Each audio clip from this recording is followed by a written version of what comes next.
परमात्मने नमः। जय गणेश गिरिजाशुवन मंगल मूल सुजान, विनय करें सुर नर मुनि, देहु अभय वरदान, देहु अभय वरदान। भक्त भक्ति भगवंत गुरु, चतुर नाम बपु एक, इनके पद वंदन किए, नाशत विघ्न अनेक, नाशत विघ्न अनेक। आदरणीय भक्तजनों, सादर प्रणाम। हम आज नाभाजी द्वारा वर्णित भक्तमाल में श्री कुंती जी की कथा को श्रवण करेंगे। ओम श्री गणेशाय नमः, श्री सरस्वती नमः, श्री सद्गुरुदेवाय नमः। श्री नाभाजी महाराज की जय, श्री भक्तमाल जी महाराज की जय, श्री कुंती माता की जय, श्री प्रियादासी महाराज की जय। आदरणीय भक्तजनों, देवी कुंती जी के विषय में श्री प्रियादासी एक बड़ी सुंदर कवित्व कहते हैं। कुंती करतूती ऐसी करे, कौन भूत प्राणी मांगती विपति जासों, फाज सब जन है। देखो मुख चाहो लाल, देखे बिन हिये साल, पूजिए कृपाल नहीं दीजय वास बन है। देखी बिकलाई प्रभु आँखी भरी आई, फेरी घर ही को लाई, कृष्ण प्राण तन धन है। श्रवण वियोग सुनी तनक न रहो, गयो भयो बपु न्यारो, अहो यही साँचोपन है, अहो यही साँचोपन है। आदरणीय भक्तजनों, माता कुंती को तो हम सब जानते ही हैं। कुंती माता श्री सूर मथुरा जी में श्री सूरसेन जी महाराज की पुत्री कही गई हैं। वे श्री कृष्ण भगवान की बुआ लगती हैं। श्री सूरसेन जी के एक मित्र थे जिनका नाम था कुंती भोज। कुंती भोज के कोई संतान नहीं थी, इसलिए उन्होंने छोटी सी सूरसेन की बच्ची को गोद ले लिया। उसका नाम पड़ गया कुंती और उन्होंने ही उनका लालन पालन किया। कुंती के जो पिता थे सूरसेन और कुंती भोज की आपस में बड़ी मित्रता थी।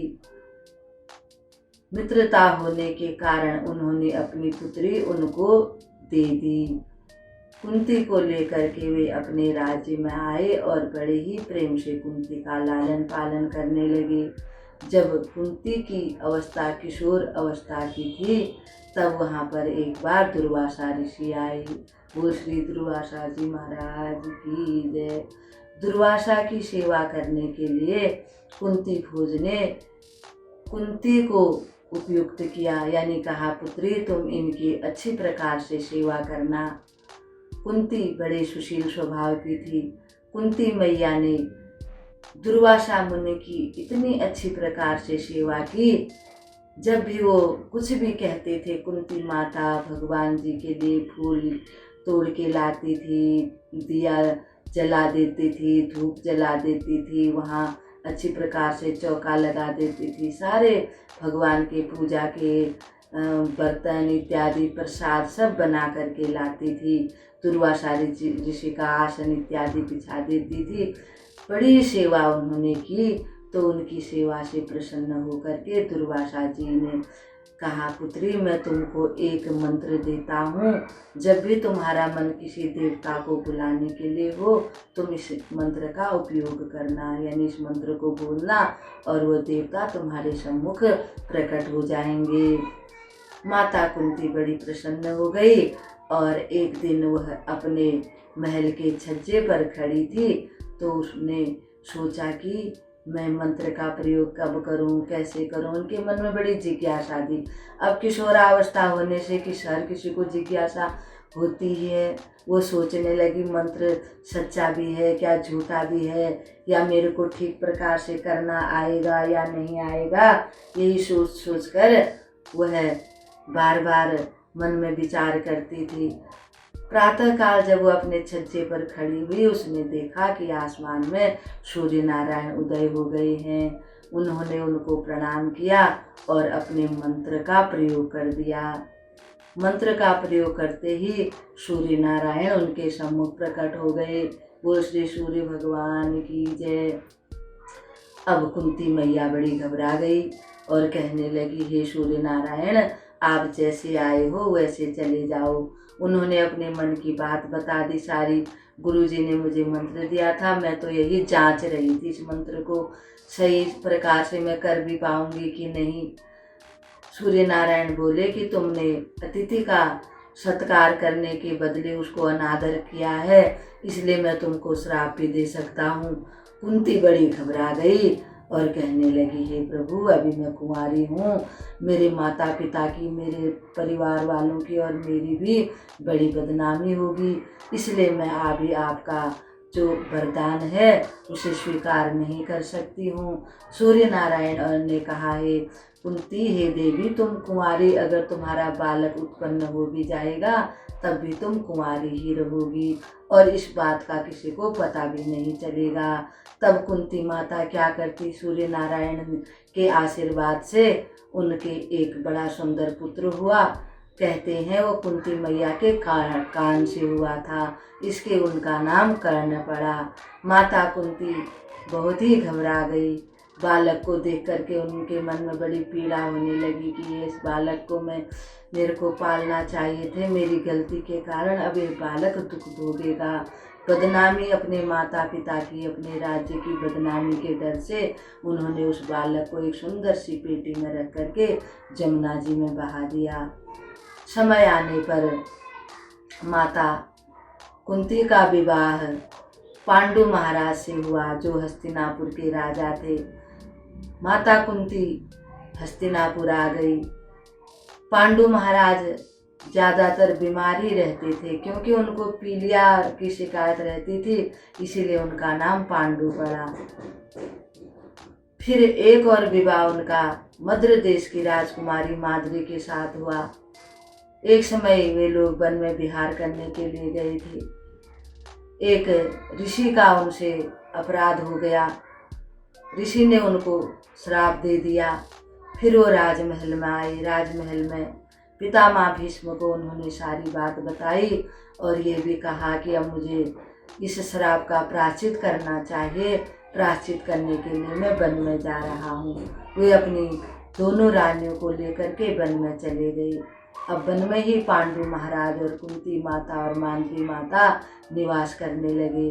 वहीं भगवान का सत्संग सुनते हैं, भगवान का भजन कीर्तन करते हैं।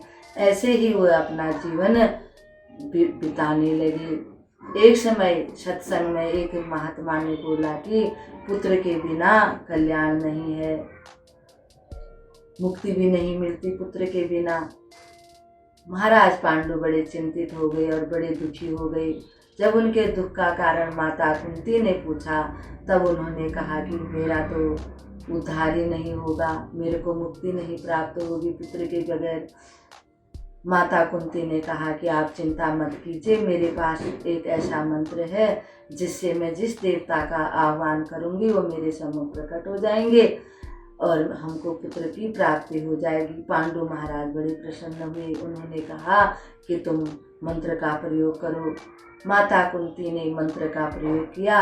सबसे पहले उन्होंने धर्मराज का आह्वान किया। धर्मराज आए, उनके आशीर्वाद से महाराज युधिष्ठिर का जन्म हुआ। फिर उन्होंने पवनदेव का आह्वान किया, उनके आशीर्वाद से भीमसेन उत्पन्न हुए। फिर उन्होंने इंद्रदेव का आह्वान किया, उनके आशीर्वाद से श्री अर्जुन जी उत्पन्न हुए। 3 पुत्र माता कुंती को प्राप्त हो गए और बड़े प्रसन्न हो गए। फिर माता कुंती ने सोचा, मेरे तो 3 पुत्र हो गए हैं और मेरी बहन जो माद्री हैं, इनको भी पुत्र का लाभ होना चाहिए, इनके भी पुत्र प्राप्त होने चाहिए। फिर वो मंत्र दीक्षा उन्होंने माद्री को भी दे दी। फिर माता माद्री ने भी मंत्र से देवताओं का आह्वान किया। अश्विनी कुमारों का आह्वान किया। अश्विनी कुमारों के आशीर्वाद से नकुल और सहदेव हुए। इस प्रकार से पांडु और माता मांद्री और कुंती के 5 पुत्र प्राप्त हो गए। धीरे धीरे वे बड़े प्रसन्नता से अपने जीवन का निर्वाह सत्संग भजन कीर्तन करते हुए कर रहे थे। एक दिन माता कुंती फल फूल लेने के लिए अपने 5 पुत्रों को लेकर के वन में चली गई। माता माद्री घर में अकेली थी और पांडु महाराज के मन में काम जागृत हो गया। कामाशक्ति के कारण वे माता माद्री से मिलने की सोचने लगी। जैसे ही वे उनका आलिंगन करने के लिए उत्सुक हुए, वैसे ही उनके प्राणों का अंत हो गया, क्योंकि मुनि ने ऐसे ही श्राप दिया था, जब तुम कामाशक्त होकर के अपनी पत्नी का आलिंगन करोगे तो तुम्हारी मृत्यु हो जाएगी। पांडु महाराज का देहांत हो गया। वहाँ पर हाहाकार मच गया। माद्री बहुत दुखी हो गई, माता कुंती भी बड़ी दुखी हो गई, सब लोग वहाँ बड़े दुखी हो गए। फिर सभी ऋषि मुनियों ने आकर के सबने उनका अंतिम संस्कार किया। फिर ऋषि मुनियों ने कहा, पुत्री अब तुम माता जो माद्री थी उसने कहा कि मैं सती हो जाती हूँ पांडु महाराज के साथ। कुंती ने कहा, नहीं बहन, मैं बड़ी हूँ, मेरा कर्तव्य सती होने का है और मैं ही सती होना भी चाहती हूँ, तुम इन बच्चों की देखभाल करो। माद्री ने कहा कि मेरे मन में भेद बुद्धि है, मैं तुम्हारे और अपने बच्चों के बीच में ठीक से धर्मपूर्वक न्याय नहीं कर पाऊंगी, इसलिए तुम धर्मपरायणा हो, तुम्हारी बुद्धि जो है उसमें भेद नहीं है, वो अभेद है, इसलिए तुमको ही जीवित रहना चाहिए बच्चों की देखभाल के लिए। फिर सब ऋषि मुनियों ने भी माता कुंती को यही सलाह दी। माता माद्री सती हो गई। फिर कुछ समय के बाद अंतिम संस्कार करने के बाद ऋषि मुनि माता कुंती और 5 पांडवों को लेकर के हस्तिनापुर में आ गए। उन्होंने पांडवों को और कुंती को पितामह भीष्म के सुपुर्द कर दिया और वे फिर अपने वन में चले गए। इधर धृतराष्ट्र और गांधारी के भी 100 पुत्र हुए थे। दुर्योधन बड़ा ही दुष्ट स्वभाव का था, राक्षसी प्रवृत्ति का था। पांडवों से वो बड़ा चिढ़ता था, खासकर भीमसेन से। भीमसेन को मारने के उसने अनेकों उपाय किए, जिससे कि उसका ही राज्य हो जाए। वो यही चाहता था कि मैं ही हस्तिनापुर का राजा बनूं। धीरे धीरे उनकी शिक्षा दीक्षा पूरी हुई। माता कुंती अब अपने जेठ जेठानी यानी कि धृतराष्ट्र और गांधारी की सेवा में लगी रहती थी दिन रात। माता ने कोई सुख नहीं पाया। एक समय दुर्योधन अपने मामा शकुनी के साथ अनेकों षड्यंत्र रचता रहता था उनको मारने के लिए, पांडवों को, क्योंकि पांडव देवतुल्य थे, देवताओं के आशीर्वाद से उत्पन्न हुए थे और माता कुंती, माता माद्री और पांडु भी देवतुल्य ही थे, तो उनके संस्कार उनमें कूट कूट के भरे हुए थे। वे सभी अपने देशवासियों की, राज्य में सबकी सेवा करते थे, सबको प्रसन्न रखते थे, सबके दुख को दूर करने का उपाय करते थे। और उनकी लोकप्रियता के कारण दुर्योधन और भी जलने लगा। दुर्योधन ने एक बार लाक्षागृह षड्यंत्र करके लाक्षागृह बनाया और सभी पांडवों और माता कुंती को वहां भेज दिया। जैसे तैसे भगवान की कृपा से माता कुंती वहां से बच निकली और इधर उधर किसी नगर में जाकर के भिक्षा से वे अपना भोजन इत्यादि ऐसे अपना जीवन बिताने लगे। फिर उनका पांडवों का विवाह द्रुपद देश के राजा द्रौपदी से हो गया और फिर द्रौपदी जब घर में आई तो राज्य का बंटवारा हो गया। पितामह भीष्म ने यही उचित समझा। कुंती माता फिर भी वहाँ अपने पुत्रों के साथ न जाकर के हस्तिनापुर में ही रह करके उनकी सेवा करने लगी। कुछ समय बाद जुए में दुर्योधन और आदि धृतराष्ट्र आदि शकुनी ने उनका राज्य भी हड़प लिया। फिर पांडव वनवास को चले गए। और माता कुंती विदुर जी के वहाँ पर रहने लगी। जैसे तैसे अपना जीवन वहीं पर बिताने लगी। फिर महाभारत का युद्ध होने लगा। उसमें बहुत से सारे यानी कि सैनिक मारे गए। पांडवों की तरफ से भी सिर्फ 5-7 ही बचे और उधर से भी 2-3 इतने ही लोग बचे थे। कितने ही अक्षयणी सेनाएं उसमें खत्म हो गई। माता कुंती अत्यधिक दुखी हो गई। जब वह रण क्षेत्र में एक बार माता गांधारी को लेकर के गई, वहाँ उन्होंने अनेकों प्रकार से समझाया। अंत समय तक माता कुंती अपने जेठ और जेठानी की सेवा करने लगी। जब महाभारत का युद्ध समाप्त हो गया, महाराज युधिष्ठिर वहाँ के राजा बन गए हस्तिनापुर के। फिर भगवान श्री कृष्ण द्वारिका जाने के लिए रथ में बैठ कर के जाने लगे। माता कुंती अत्यधिक दुखी होकर कहने लगी कि हे कृष्ण प्यारे, तुम अब हमको छोड़ करके क्यों जा रहे हो? हमको तो वह विपत्ति ही अच्छी लगती है कि जिसमें तुम साथ में रहते हो।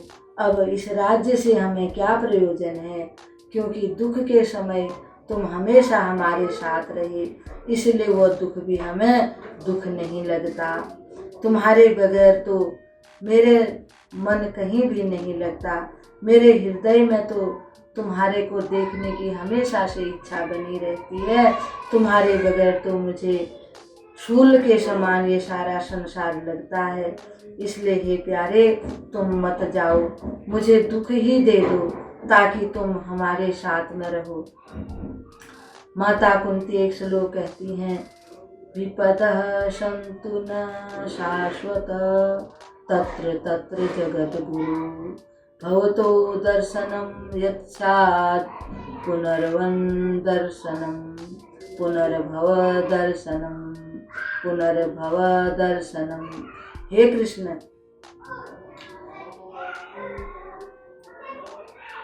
हे जगद्गुरु, हम पर सदा विपत्तियां ही आती रहें, क्योंकि आपके दर्शन विपत्ति में ही होते हैं। आपके दर्शन होने पर मनुष्य को फिर इस संसार में नहीं आना पड़ता। उसका आवागमन का चक्कर मिट जाता है। इस प्रकार से जब द्रौपदी कहने लगी तो कृष्ण भगवान के आंखों में भी आंसू आ गए।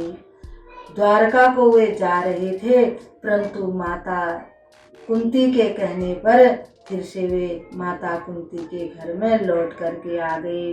कुंती माता उनको लौट करके आ गई। श्री कृष्ण कुंती के तन मन धन और प्राण थे। भूमि का भार उतार कर भगवान श्री कृष्ण जब गोलोक धाम को जाने लगे और